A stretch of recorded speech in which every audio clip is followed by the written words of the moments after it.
Qatar and Turkey have reached an agreement with the ruling Taliban government in Afghanistan on the management of Kabul airport, a statement from Qatar's foreign ministry said on January 26.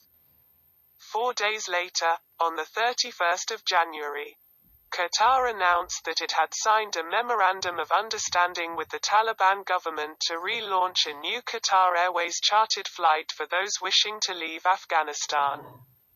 The flight was cancelled due to a lack of agreement with the Taliban for months after the Americans fled Afghanistan. The deal would allow thousands of Westerners stranded in Afghanistan and thousands of Afghans supporting U.S. forces in Afghanistan to be evacuated. Qatar's Deputy Foreign Minister Sheikh Mohammed bin Abdulrahman Al Thani made the remarks during a meeting with U.S. media outlet Axios in Washington. The Deputy Foreign Minister was visiting Washington with Emir of Qatar Sheikh Tamim bin Hamad Al Thani. Sheikh Tamim is the first Middle East leader to visit Washington during the administration of U.S. President Joe Biden. During the visit, Biden declared Qatar one of the 16 major non-NATO allies. Al Monitor reports that President Biden has given Qatar the honor for its role in advancing U.S. foreign policy. Among them, Qatar's biggest role was in supporting Doha during the U.S. flight from Afghanistan. Qatar was the main medium for the Taliban to negotiate with the Americans. Due to Qatar's huge diplomatic activities compared to its own size, the country has come up in various geopolitical discussions in recent times. On January 22, the news agency Bloomberg quoted U.S. officials as saying that Biden had invited Sheikh Tamim to Washington. One of the key objectives of the invitation was how the United States would deal with Europe's energy problems if Russia cut off gas exports to Europe in the face of a Western blockade following a Russian military strike on Ukraine. Amos Hochstein, a senior advisor to the U.S. government, is leading talks with major liquefied natural gas or LNG companies and the country, Reuters reports. Qatar is one of the largest LNG producing countries in the world. However, most of the country's LNG is exported to East Asian countries.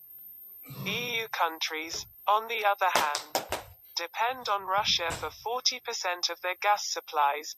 That is why the United States has not been able to unite European countries against Russia on the Ukraine issue. Nicole Kozanov, an associate professor at the University of Qatar, in an article in the U.S. think tank Middle East Institute, says that if Biden's and Tamim's plans succeed, Qatar could become a major player in Europe's gas market. As a result, Qatar will be able to replace Russia in many cases. During Britain's energy crisis in late 2021, Qatar stopped sending LNG to East Asia to help Britain. As a result, Britain honored Qatar by calling it a disaster supplier and signed a secret agreement. For almost 3 years, Qatar has been under siege by Saudi-led Middle Eastern countries. That would motivate Qatar to forge closer ties with the United States. During the 2003 invasion of Iraq, the United States moved its main military base in the Middle East from Saudi Arabia's Prince Sultan Air Base to Qatar's Al Udeid Air Base. By giving the base to the United States, Qatar defends itself from its big neighbor, Saudi Arabia. But Qatar's thinking is not new. Since the 19th century, the Al Thani family of Qatar has embraced Britain to protect itself from the aggression of the surrounding region. Qatar's security has been in Britain's hands since 1917. In 1971, Britain declared Qatar a separate state.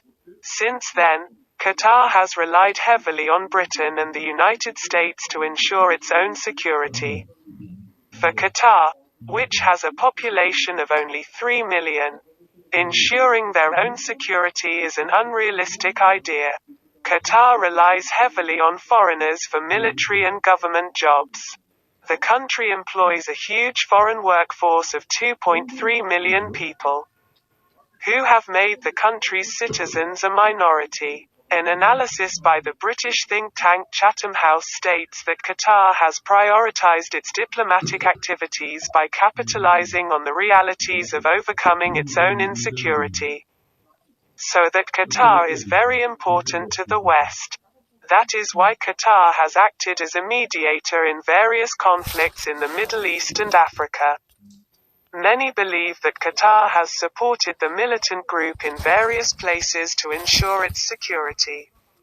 However, Qatar has been able to play a mediating role because of its ties to militant groups. Qatar's mediation in talks with the Taliban, for example, is significant. By creating tiny Qatar as a separate state, Britain gave birth to a Western dependent state. Citizens of Britain and other countries still hold important positions in the country. Qatar also has huge investments in Britain. Qatar has always relied on Western military assistance because of the threat posed by the small country to another Western friend, Saudi Arabia. Although much of the money earned from LNG exports has been used to buy Western weapons, Qatar does not have the manpower to operate them. Due to its small population, Qatar has to bring in a lot of its military and government manpower from outside. Again, using Qatar's huge hydrocarbon resources, the West is controlling the global fuel market. Biden's plan to replace Russian gas by supplying Qatari LNG to Europe is also part of this. The large-scale diplomatic activities of small Qatar have also served the interests of the West in the Middle East, Africa and Afghanistan. However, the growing importance of Qatar, which was created in the subtle British plan half a century ago, means that the influence of Britain is also increasing.